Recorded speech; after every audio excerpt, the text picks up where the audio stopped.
You would think leaves would taste different, but if you're listening to loud music and have your blindfolds on, then clearly not. This is Kitchen Talk. Hello, everyone. My name is Ryan Cam, and welcome back to Kitchen Talk, where myself, Jacob Collins, and Matt Wyatt go into the crazy world of Hell's Kitchen. Collins, Wyatt, how are you?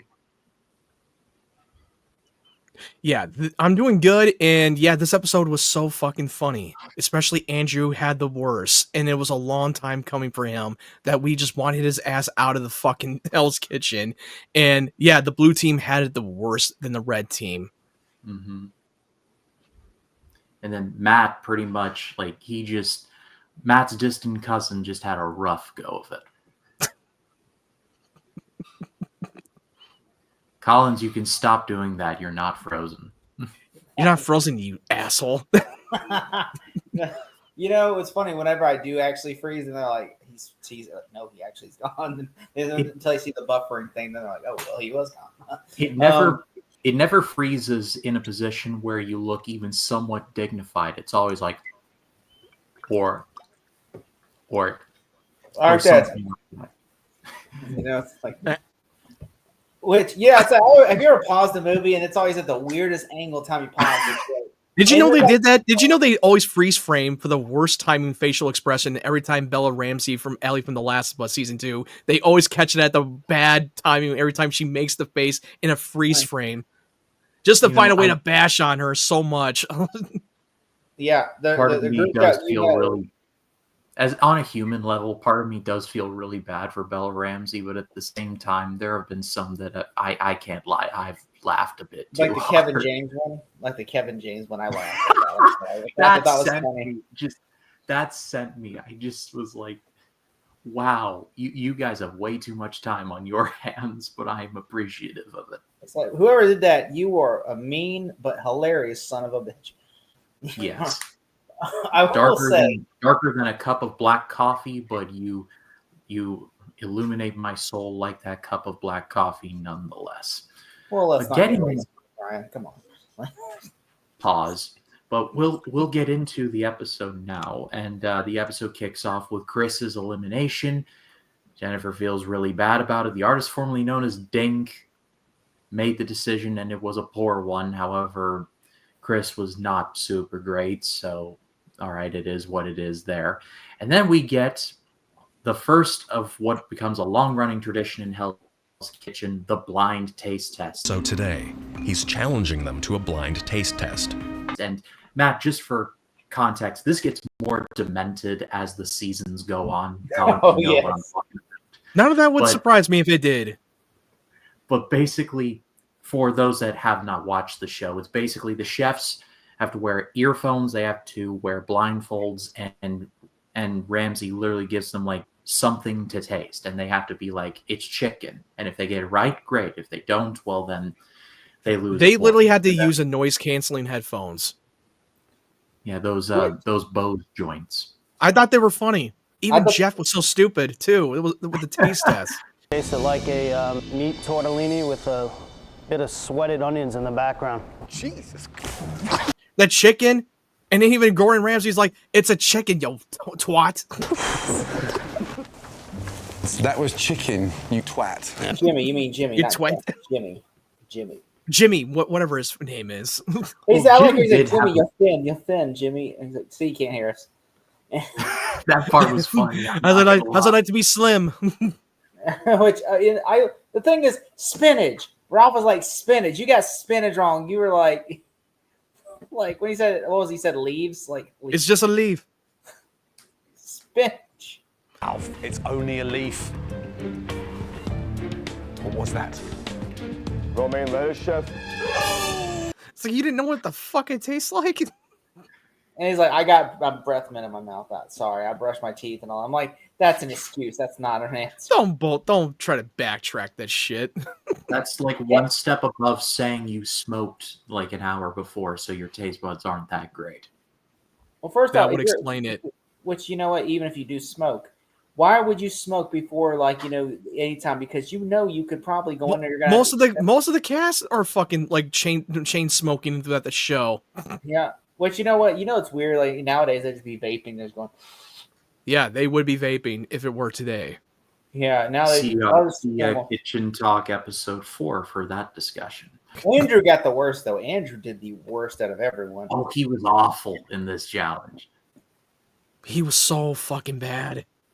I thought it was kind of Like, funny. how is it that Elsie, who's not even a chef, goes perfect, and Andrew is just like, I don't know what that is. I'm just sitting here like, aren't you supposed to be a chef and she's not? How She's does not that the work? chef. She has no. She doesn't have any experience, and suddenly she nailed it. The fucking taste test. My only theory is that because she has 3 kids of her own and 3 through like another family, like 6 kids total, is that She have many mouths to feed. Well, that, and she's probably tasted some weird things. So maybe it's like a Daredevil situation. Her senses are more honed than others. And now for something completely different. Ryan, I don't think that many people are like tasting weird things when they have more kids. You're like, you know what? He said, "Is this feces or chocolate?" Oh, this is shit. Oh. Shit. Okay. Like shit. Like you wouldn't know you wouldn't even know because you would smell the fucking feces. Maybe she's like, maybe it's just like maybe it's like a kid throws a diaper and so it's Unless you lost a sense of smell, then that would be different. But fucking hey, dude, you'd be like, like that scene in Walk Hard, the Dewey Cox story. Whenever he goes, you seen that movie, right? Walk Hard with John C. Reilly. yeah. Yes. Where he goes, he gets a smelling bag. Goes, I can smell now, and then he goes, starts smelling horse shit. And he goes, I can smell horse shit. Smells awful. And she goes, you smell that shit. You know that movie? You know that movie Dumb and Dumber, or when Harry Met Lloyd, when fucking Harry just throw a bunch of chocolate Hershey's around the fucking bathroom, and Bob Saget came and was like, oh, he shit everywhere. Yeah, there's shit everywhere. He had a Hershey's bar in his pocket for content. He had a Hershey's bar. Did you know in real life that was not chocolate? That was cat shit. And he fucking he licked it and had to fucking spit it out. There was behind the scenes, there was cat shit that they did. That was not Hershey's fucking chocolate in real life. How does one acquire this? Like, did just this man just like going through a litter box or like, oh, this is a big one, I'm gonna keep that. Like, that's a big old Lincoln log. I can definitely probably they made it, but then they probably put like an odor or something that and that odor eater gimmick. Yeah, well, like there are you can get odor sprays like that, and so like they'll make something close to that, and then they'll just pour it all over the wall. Then he literally had to spit that shit out. Right, Bob there's a DVD bonus features that they clarified, like that was not Hershey's chocolate bar that they melted, that was cat shit that he fucking had to. He went to town on that one. So bad for Bob Saget that day. He goes, not only did he have to be in in the gag reel, he's like, that is shit. Yeah. Bob Saget though, like no one asked you to lick it though, Bob. Like that was like just a. He saved that. He literally saved that movie. If it weren't for that, I don't think it would have been that funny. If it weren't for Bob Saget in that movie, because literally the guy he was like the Bob Saget from Full House. He was he's so anal. That was on purpose from that movie. Yeah, he said he shit all over my house. There's shit. Oh my house is full of shit. He's like all over the walls and everything. Look what he did. He shit over the walls. Have you guys ever seen the Eddie Murphy comedy special Delirious, where he talks about how his Aunt Bunny's house is full of shit, and it solidifies and it becomes furniture? It's like furniture in there, Gus. We got a lot of talking when it comes to shit topic. Welcome to Shit Talk, everyone. There it is. There's your podcast. Coming soon to the channel, but anyway, blue team loses, and this is not the end of their humiliation this episode. We'll get to that. They have to clean the dishes while the red team goes wine tasting with Gordon. And Jacob, in Collins, in your notes, you said Jimmy can't sip wine. I'm like, that's interesting. Yeah, because he's like literally, because he's going to try and drink wine, and he can't. And Gordon's like, you don't drink it, you sip it, okay? And he's just like trying to because Jimmy's more the beer guy. He doesn't know anything about wine. He looks like this going. I guess Gordon wants him to do like Vincent Price from Tales of Terror, where he goes with the wine or something like that. Well, I think with wine, it's a wine tasting, Yeah, it's a wine tasting. You're supposed to take sips. You're not supposed to down it. Yeah, it's not I like get that. It it's just not like a seems Family like Guy a episode where you're like, I'm not even a wine guy. to paraphrase Morty from Rick and Morty, it seems like getting drunk with extra steps. Imagine he was drunk. Let me tell you something, okay? He Gordon could have Ramsay. been. You look like Simon Cowell reject from American Idol. He's like, I thought you were absolutely horrible. You've called I me think you fat absolutely for hope the you. Do you last know what it's like to time. be slim?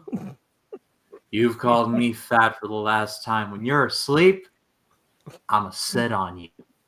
I'ma sit on you like Rikishi in 2000 I will smother you in your sleep. with You my ever- cheeks. You'll be The only clip. I'll be rubbing my butt cheeks on you. Yeah, you'll be suffocated by ass. My sweaty, like soury ass. It'd be like that scene in Borat.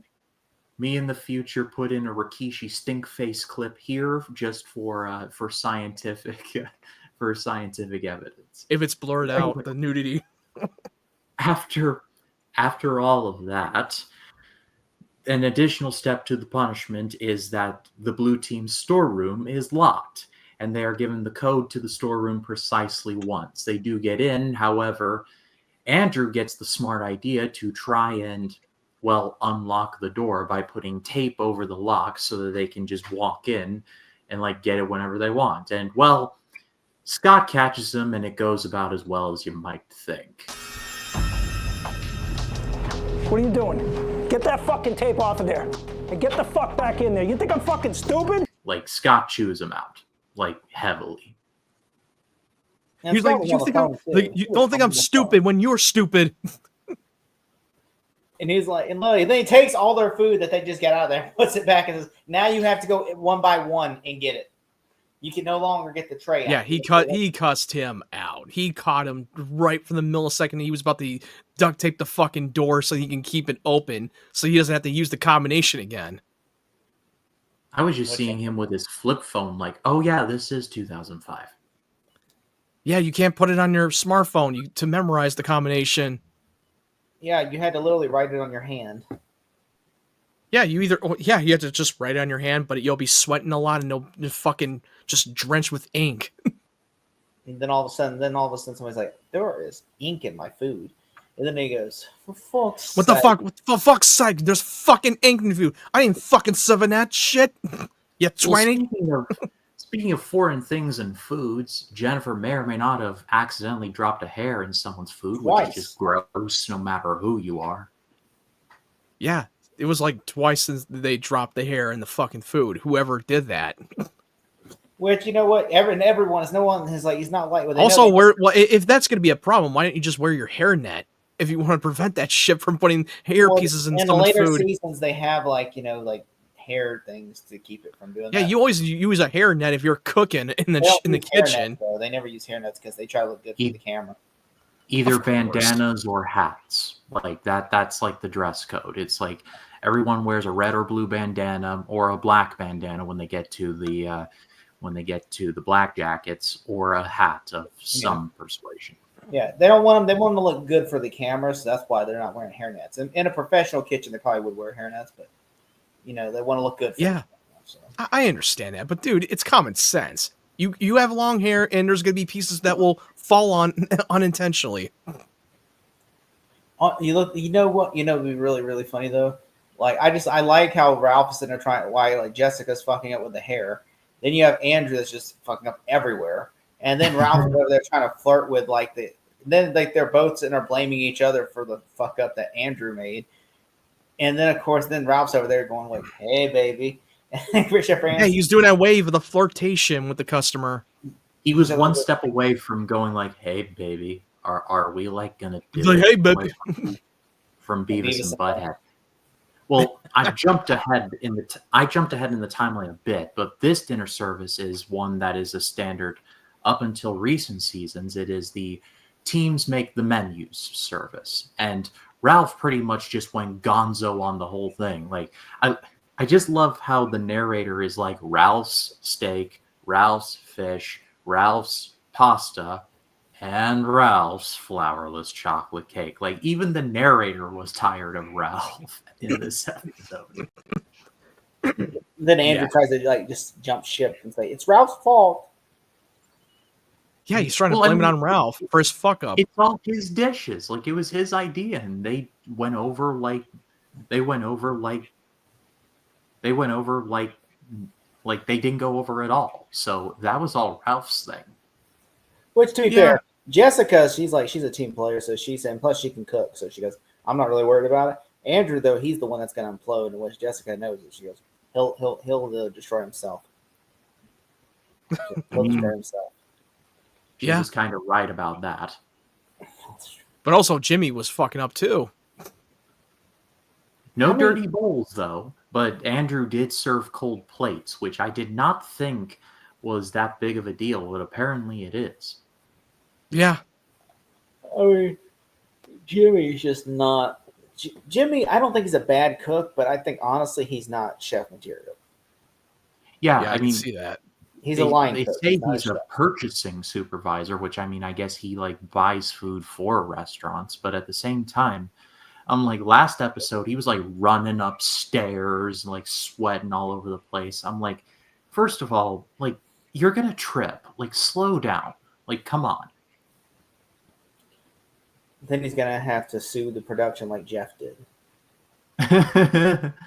Yeah. By the way, for context, we found this out later after we had shot it. But Jeff, you know the one who had the kidney stone, who was called Chef Ramsay an asshole.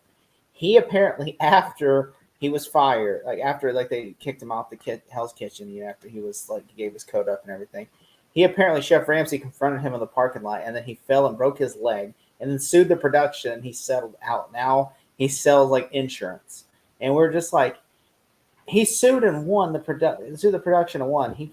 But he fell and broke his own leg, and I'm just like, I can understand for insurance purposes, but why are you out there waiting? What were you waiting for? Try to fight Chef Ramsay? I'm like, come on, Chef. Let's go. I get it. It's frustrating being in that environment, but I mean, read the room, Jeff. That's all I'm saying. Yeah. I'm just it's dude, literally. I mean, literally, it's you're competing to be a chef in a kitchen. The dude can't even cook, so it's I don't understand. It's amazing he got that far. I would say Andrew and him were two of the weakest links. And it's amazing that Andrew got that far. Yeah, I know. Well, it just babbles me. But I think one thing is I'm sorry, go ahead. No. I was just saying that and one thing Chef Ramsay also likes to do is he likes to mentor people while he's there. So there might be a reason why he doesn't want to send Andrew. You think maybe, there is something I see in Andrew that I actually could help him improve. And so, there are, for instance, in the later seasons, there are people that have that have somewhat cooking experience, were cooks for a couple of weeks at the Waffle House, and that he actually teaches them how they're actually, and he says, you approved a lot, and I want you to keep your jacket, because, you have been my most improved student, and even though I just don't think you're ready for a chef position, I do think you are proven. I want you to keep at it, and I want you to keep your jacket, as a favor, as a gift from me to you. And I thought that was really nice. This is Chef Ramsay. He does do that because he says at the end of the day, he said, you can learn more. He tells him you can learn more from me than you can from anybody out there.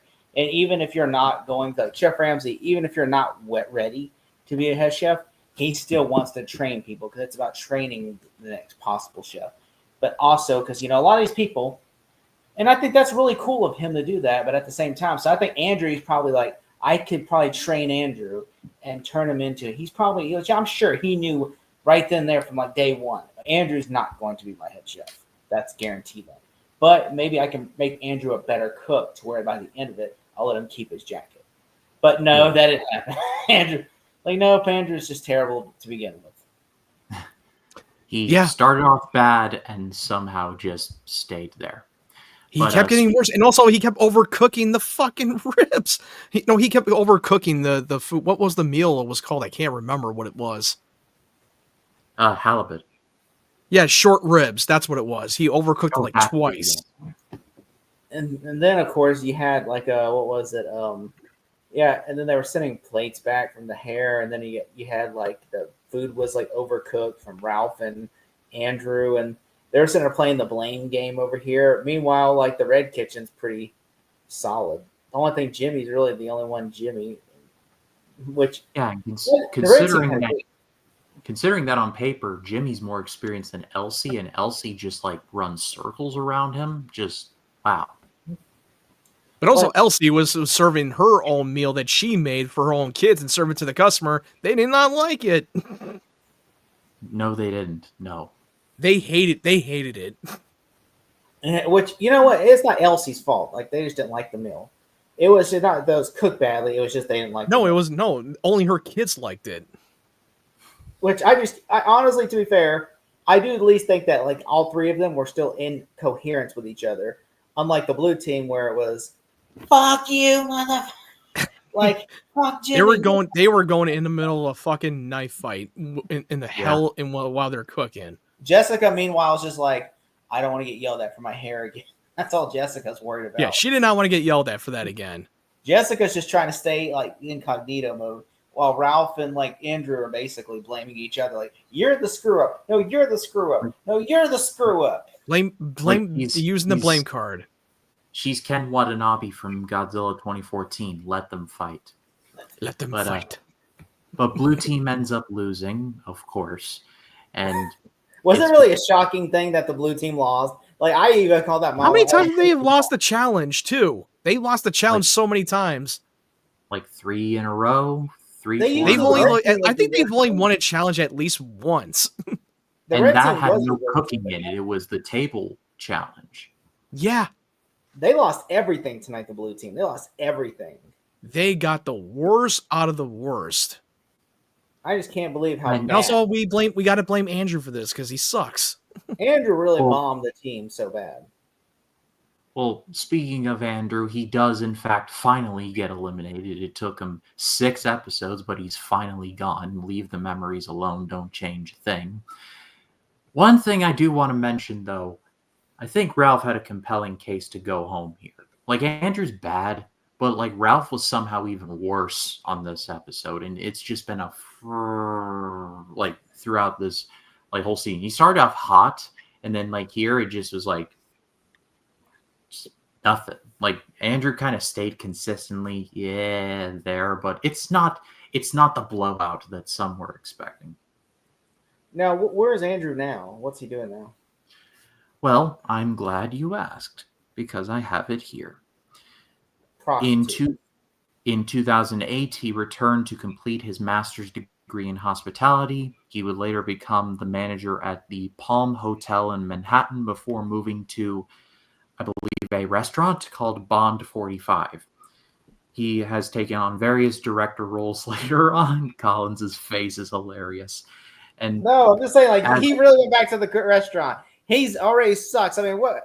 Let me ask you this: did he stay? How long did he stay in that restaurant? Because I guarantee you, it's not long. Well, as of the writing of Reality TV Revisited, as of the writing of that article, he is a managing partner at a brand called Eat Food Brands, EAT Food Brands.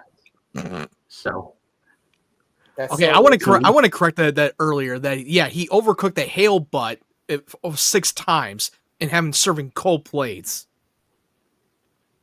I just can't believe that Andrew is going back to.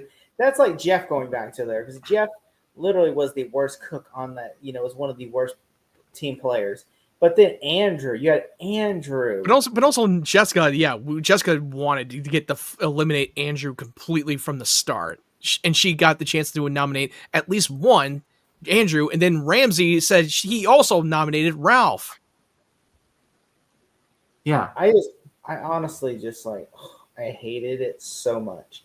Hated the fact that he's in food. Okay, I imagine you're like, oh my god, this food tastes like shit, and then you're like, it sounds like he's like it's like dog's dinner.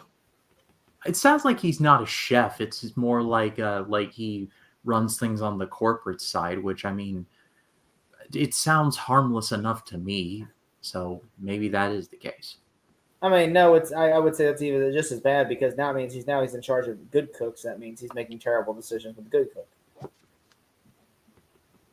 It's like putting somebody who's like shot 12 people in charge of a gun safety operation court.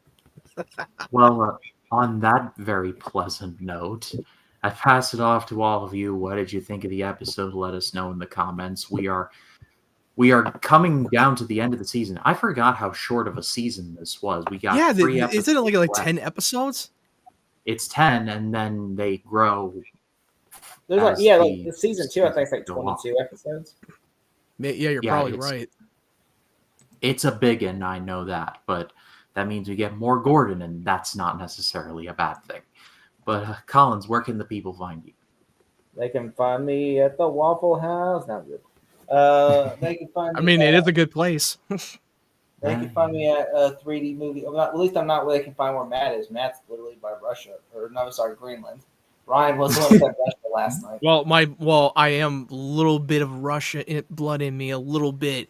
And we were, by the context for that last night, we were joking because we were like, Ryan said Matt could see Russia from his house, and I'm like, Matt, where Matt lives, he's closer to Greenland than Russia. He would have to be by Seattle to be by Russia. It was a riff. It was a riff on Sarah Palin because she said once upon a time that she could see Russia from her backyard.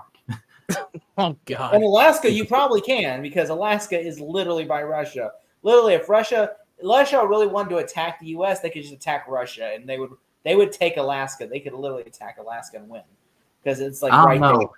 I've seen both Mythbuster specials from Alaska, and it's a wild place. I don't think they'd make it past the Bears alone. But Matt Wyatt, where can people find you? You can find me at Matt Wyatt 92. I did my non-spoiler review for Final Destination Bloodlines and Mission Impossible: The Final Reckoning. And speaking of Final Reckoning, the road to Mission Impossible Final Reckoning on this channel continues, where these guys are going to be back and we're going to be talking about Mission Impossible Fallout.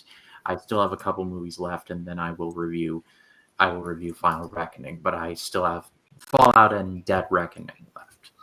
But for Jacob Collins, for Matt Wyatt, my name is Ryan Cam. Be sure to tip your waiter or waitress, and do us all a favor and... Out! Get out!